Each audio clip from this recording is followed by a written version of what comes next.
اللہ تعالیٰ نے حضرت داؤد علیہ السلام کو بہت سی نعمتوں سے مالا مال فرمایا تھا، جن میں حسن صوت یعنی آواز کی خوبصورتی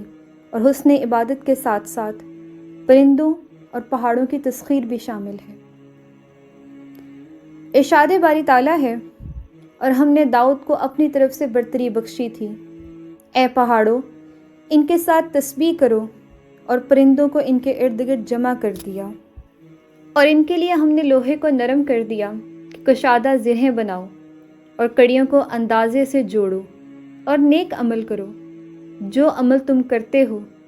میں ان کو دیکھنے والا ہوں۔ دوسرے مقام پر اللہ نے فرمایا،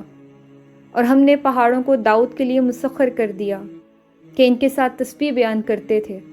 اور پرندوں کو بھی تابع کر دیا، اور ہم ہی ایسا کرنے والے تھے، اور ہم نے تمہارے لیے ان کو ایک طرح کا لباس بنانا بھی سکھا دیا تاکہ تم کو لڑائی کے نقصان سے بچائے، بس تمہیں شکر گزار ہونا چاہیے۔